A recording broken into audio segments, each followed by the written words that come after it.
yang pernah memeganglah, pegang Al-Quran, dicium Al-Quran sebagai tanda kalau kita cinta Al-Quran.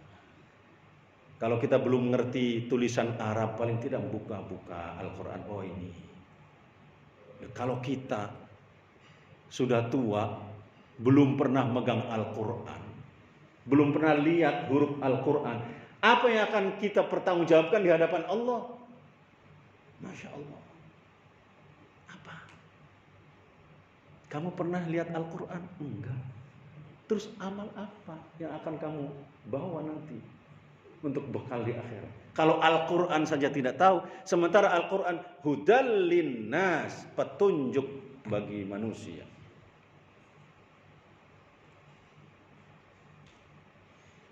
Ini Al-Quran yang disampaikan oleh Ibnu Katsir. Kata Ibnu Katsir, unzila asyraful kutub, diturunkannya kitab-kitab itu, diturunkannya Al-Quran dengan bahasa yang mulia. Bi asyrafil lughah. Al-Quran diturunkannya dengan bahasa yang mulia. Apa dalilnya? Allahu nazzala ahsal hadithi kitaban mutasyabihan mathani. Al-Quran itu memang bahasanya mulia. Makanya nggak boleh dirubah-rubah dengan bahasa lain. Boleh diterjemahkan, tidak boleh dirubah dengan bahasa lain.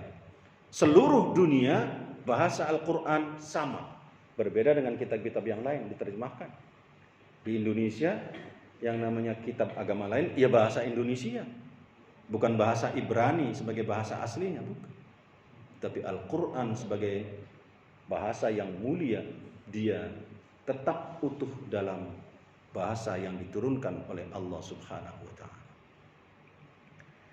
Siapa yang membawa? Malaikat yang paling mulia, malaikat Jibril yang membawa. Siapa yang menerima? Manusia paling mulia, Nabi Muhammad. Di mana tempatnya? Tempat yang mulia, Makkah Mukarramah, Jabal Nur. Bulan apa Al-Quran diturunkan? Bulan yang mulia. Bulan apa? Ramadan. Bulan mulia, bulan Ramadan. Malamnya pun ternyata malam yang mulia. Malam apa? Lailatul Qadar. Dan Al-Quran kemudian diterima oleh umat yang mulia, yaitu umat Nabi Muhammad Sallallahu Alaihi Wasallam. Masya Allah. Ini kalau dibalik bahasanya, bahasa itu karena dipakai Al-Quran, akhirnya bahasa itu menjadi mulia, bahasa Arab itu. Karena dipakai Al-Quran, akhirnya menjadi mulia. Karena malaikat itu membawa wahyu Al-Quran, maka malaikat Jibril ini menjadi mulia. Dimuliakan dibanding malaikat-malaikat yang lain. Karena Al-Quran itu diterima oleh Nabi Muhammad, maka Nabi Muhammad Nabi paling mulia di antara nabi-nabi yang lain. Bahkan namanya dia sudah ada sejak Adam. Roh atau nurnya itu sudah ada sejak zaman Nabi Adam, Muhammad, Nabi Isa, nabi-nabi yang lain. Mereka kadang-kadang bahkan dalam sebuah riwayat Nabi Musa itu sudah jadi nabi, Pak. Nabi Musa status nabi, ingin jadi umatnya Nabi Muhammad. Saking mulianya umat Nabi Muhammad. Al-Quran diturunkan di Mekah. Mekah menjadi mulia. Menjadi mulia. Mekah. Al-Quran diturunkan di bulan Ramadan. Bulan Ramadan menjadi mulia. Jadi mulia. Al-Quran diturunkan di satu malam di bulan Ramadan. Malam itu menjadi mulia. Bahkan mulianya sama dengan berapa? 1000 bulan. Lailatul Qadar. Masya Allah. Al-Quran diturunkan kepada umat Nabi Muhammad, maka umat Nabi Muhammad menjadi mulia. Subhanallah. Dengan Al-Quran orang menjadi mulia. Dalam sejarah belum ada orang yang bergaul dengan Al-Quran kemudian orang itu menjadi terhina. Dalam sejarah mulia. Bahkan saya pernah membaca sebuah riwayat, ada seorang nenek-nenek duduk di sebuah pesawat, di bangku pesawat bareng dengan seorang ahli agama dalam satu perjalanan. Nenek itu ketika nunduk kemudian keluar kalungnya, ternyata adalah kalung salib. Nenek ini masih seorang Nasrani, tapi dia hafal Al-Quran dan kemudian memahami Al-Quran. Dia mencari kebenaran kemana-mana. Dia cerita karena di sampingnya ini orang alim ini kaget. Nenek ini kok bertanya tentang Al-Quran, dialog Al-Quran dia hafal, ketika ditanya dia mengerti dan sebagainya. Tapi kok kalungnya kalung salib. Nenek bilang, semua kebenaran saya temukan dalam Al-Quran. Ketika ditanya, Nek, kenapa belum masuk Islam? Hidayah belum sampai ke saya. Jawabnya itu. Tapi dia meyakini Al-Quran. Itu dalam riwayat, dia katanya kemudian perjalanan ke Australia, masuk Islamnya malah di Australia. Dia faham betul Al-Quran. Nah, kata Ibnu Katsir ini dengan tegas mengatakan dalam tafsirnya, karena bahasa dipakai bahasa Arab, bahasa jadi mulia. Karena malaikat membawa Al-Quran, Al-Quran jadi mulia. Karena Nabi Muhammad menerima Al-Quran jadi mulia. Tempat di sana Mekah jadi mulia. Kemudian Ramadan jadi bulan paling mulia. Malam Lailatul Qadar menjadi bulan paling mulia. Umat Nabi Muhammad ketika menerima Al-Quran jadi mulia. Pertanyaannya, kalau Al-Quran turun ke jamaah Masjid Jami' Nurul Huda, kira-kira jamaah Masjid Nurul Huda mulia enggak? Mulia. Al-Quran turun ke jamaah bapak-bapak, turun ke bapak-bapak, kira-kira bapak-bapak mulia enggak? Mulia. Pasti. Gak usah ragu, pasti mulianya selama kita bergaul dengan Al-Quran, kita membaca Al-Quran, mendekati Al-Quran, bahkan mencintai Al-Quran. Kalau Al-Quran turun ke jamaah ibu-ibu, kira-kira ibu-ibu mulia enggak? Mulia. Mulia. Al-Quran menjamin kemuliaan itu. Nah, kalau Al-Quran menjamin kemuliaannya, kemudian kita tidak mau bergaul dengan Al-Quran, kira-kira gimana? Ya salah ngambil pedoman tadi. Salah. Ini Al-Quran. Maka ini digambarkan oleh Rasulullah.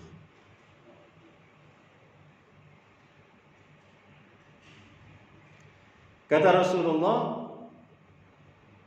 "Man kana yarju liqa Allah", barang siapa yang ingin bertemu dengan Allah Subhanahu wa taala, falyukrim ahlullah, maka muliakan ahlinya Allah atau keluarga Allah bahasanya di sini. Ahlinya Allah. Muliakan itu. Para sahabat bertanya, siapa ya Rasulullah ahlinya Allah itu? Kemudian Rasul menjawab, ahlullah fid dunya alladzi yaqra'una al-Qur'an. Keluarga Allah di dunia ini adalah orang-orang yang gemar membaca Al-Quran. Gemar membaca Al-Quran, bukan membaca koran. Koran dibaca, apa informasinya koran? Kalau pagi itu jam-jam segini ini udah Kompas di depan rumah saya ada. Saya heran juga, setiap teriak itu pas depan rumah saya. Enggak saya dengar dari jauh, dari kalau depan rumah saya teriak Kompas ya. Koran. Kok ini? Habis itu selesai, nggak ada suara lagi sampai ujung sana juga nggak ada. Itu yang suka itu naik sepeda. Man akramahum, kata Rasulullah, faqad akramahullah. Barang siapa yang memuliakan orang yang gemar membaca Al-Quran, ahlinya Allah, maka dia memuliakan Allah. Wa a'tahul jannah, dan akan diberikan surga. Itu baru memuliakan orang yang ahli Al-Quran, apalagi para penghafal Al-Quran. Wa man ahanahunna, dan barang siapa yang menghinakan, faqad ahanahullah, maka dia telah menghinakan Allah Subhanahu wa taala. Subhanallah. Astagfirullahaladzim, menghinakan orang itu. wa adkhalahul jannah, dan dia akan dimasukkan dalam, wa adkhalahun nar, akan dimasukkan dalam neraka.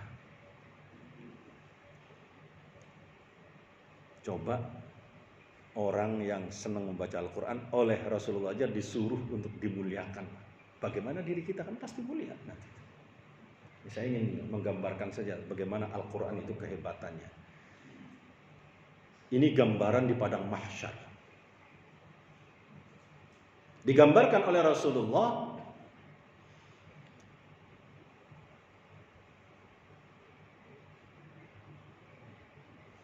ini cerita dari Anas bin Malik. Nanti di padang mahsyar itu digambarkan oleh Rasulullah di padang mahsyar, alladzina yaqra'una al-Qur'an idza kana yaumal qiyamah yaqulu Allah azza wa jalla. Untuk orang-orang yang gemar membaca Al-Qur'an nanti di hari kiamat di padang mahsyar itu Allah kemudian ngomong. Yaqulullah, kata Rasulullah, Allah menyampaikan pesan kepada siapa? Kepada malaikat Jibril. Ya Jibril, hai malaikat Jibril, kata Allah, nada fil mahsyar, panggil orang-orang yang ada di padang mahsyar itu. Man kana yaqra'ul Qur'an falyaqum. Barang siapa yang gemar membaca Al-Qur'an, berdiri semuanya. Suruh berdiri Pak Baris. Sampai diceritakan di sini wa tsalitsan, tsaniyan wa tsalitsan, malaikat Jibril itu memanggil orang yang suka membaca Al-Qur'an sampai 3 kali, bahkan lebih, berteriak terus. Hai pembaca Al-Qur'an, hai pembaca Al-Qur'an, bangun. Berdiri kalian. Itu baris katanya, satu pun tidak ada yang berani berbicara. Tidak ada yang berani menyampaikan. Ada ketakutan dan macam-macam mungkin kalau kita nggak tahu itu kan. Akhirnya apa? Yang pertama kali berdiri itu Nabiullah Daud alaihissalam. Hatta yaquma Nabiullah Daud alaihissalam. Nabi Daud kemudian berdiri. Ini terkenal Nabi Daud itu suaranya paling merdu. Suara yang paling indah. Ini suaranya Nabiullah Daud alaihissalam. Enak kalau membaca dia kitabnya beliau itu nikmat. Suaranya sangat nikmat. Akhirnya Nabi Daud diperintah oleh Allah, iqra'u warfa' aswatakum. Baca, coba kamu. Dan tinggikan suaranya. Nabi Daud kemudian memulai untuk membaca, yang lain kemudian ikut akhirnya. Setiap orang yang selesai membaca Al-Quran di situ langsung diangkat derajatnya. Diangkat derajatnya, semua diangkat derajatnya oleh Allah Subhanahu wa taala. Setelah selesai semua, dia berhadapan langsung dengan Allah Subhanahu wa taala. Kemudian Allah mengatakan kepada para pembaca Al-Quran ini, penghafal Al-Quran, ahli Al-Quran, gemar membaca Al-Quran, kata Allah, ya ahli, wahai keluargaku, kata Allah. Ini hadis dengan tegas mengatakan, ata'rifuna man ahsana ilaikum fi darid dunya. Kamu kenal enggak orang-orang yang menurut kamu paling baik waktu bergaul di dunia dengan kamu? Ditanya ini para ahli, seorang yang gemar baca Al-Quran ditanya oleh Allah, kamu kenal enggak sama orang-orang yang menurut kamu terbaik waktu kamu bergaul di dunia dengan orang itu? Para ahli Al-Quran menjawab, kenal ya Allah, banyak yang saya kenal. Kalau banyak yang kenal, kata Allah, kalian silahkan idhabu ilal mahsyar, balik lagi kamu ke padang mahsyar, panggil orang-orang yang kamu anggap baik itu, dan kamu diberikan oleh Allah, diberikan kekuasaan, apa bahasanya, kewenangan oleh Allah untuk memberikan syafaat kepada teman-temannya. Kata Allah, yadkhulu ma'akumul jannah, masukkan dengan kamu ke dalam surga. Ini ahli Al-Quran diberikan, si samping Al-Quran memberikan syafaat, kitanya diberikan kewenangan untuk memberi syafaat kepada orang lain yang menurut kita orang itu baik. Ini Pak. Tapi jangan sampai menunggu syafaat teman. Pak Slamet biasa membaca Al-Quran, nunggu syafaatnya Pak Slamet aja saya dekat-dekat Pak. Belum tentu nanti Pak Slamet pura-pura nggak kenal di sana. Kan repot itu. Mendingan kita sendiri yang membaca Al-Quran dan kita akan memberikan syafaat kepada yang lain. Kita yang membaca dan kita yang akan memberikan syafaat kepada saudara kita dulu, keluarga kita, teman-teman kita yang dekat. Jangan mengharapkan syafaat orang lain, tapi kita harus muncul sebagai orang yang pelaku, sebagai pelaku untuk bisa memberikan syafaat. Caranya bagaimana? Dekati Al-Quran, baca Al-Quran, dan kemudian kita bergaul dengan Al-Quran dalam keseharian kita. Kembali Rasulullah mengatakan ini. Ketika Rasulullah melaksanakan Isra, kata Rasulullah, saya mendengar sebuah pesan. Ya Muhammad, mur ummatak, perintahkan umatmu itu untuk memuliakan 3 orang. Perintahkan. Ini mohon maaf, tulisan terjemahnya tidak saya munculkan karena memang buru-buru dikejar oleh Pak Slamet. Udah minggu ini aja, minggu ini. Ya udah, nah, sempat saya munculkan terjemahnya. Mohon maaf ini. Ini kata Rasulullah, Rasul mendengar perintahkan umatmu Muhammad untuk memuliakan 3 orang. Pertama, al-walid, orang tua. Wal-alim, orang alim. Dan yang ketiga, wahamilul Qur'an, orang yang membawa Al-Qur'an. Masya Allah.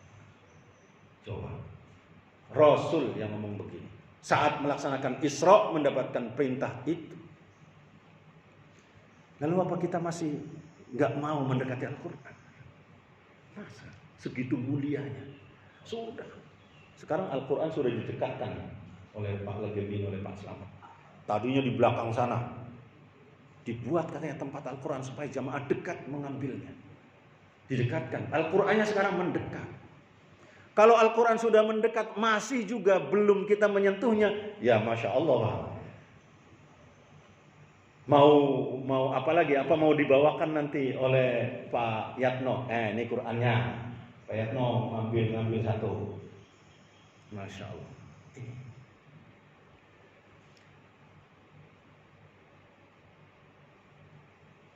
Al-Quran. Jadi orang tua, orang alim, dan yang bergaul dengan Al-Quran. Ini di belakangnya ditekankan 3 juga, Abu Bakar, kemudian pamanmu, dan hamil Quran. Tetap orang yang ketiganya orang yang membawa Al-Quran, bergaul dengan Al-Quran, atau orang yang membaca Al-Quran. Maka kata Rasulullah dengan tegas mengatakan, Rasulullah, khairukum man ta'allamal Qur'an wa 'allamahu. Sebaik-baiknya kalian itu adalah orang yang belajar Al-Quran dan mengajarkannya. Ya diajarkan betul satu kata, belajar Al-Quran. Ini Al-Quran. Bulan Ramadan adalah bulan Al-Quran. Al-Quran memberikan syafaat bagi pembacanya. Jelas hadisnya. Iqra'ul Quran fa innahu ya'ti yaumal qiyamati syafi'an li ashabi. Nanti di hari akhirat itu akan memberikan syafaat. Jangankan Al-Qur'annya, kita yang membacanya saja diberikan oleh Allah kewenangan untuk memberikan syafaat kepada yang lain. Subhanallah. Jangan hanya menunggu syafaat teman kita nanti, tapi bangunlah syafaat dari dalam diri kita dengan membaca Al-Quran. Gemar membaca Al-Quran, senang membaca Al-Quran. Nah,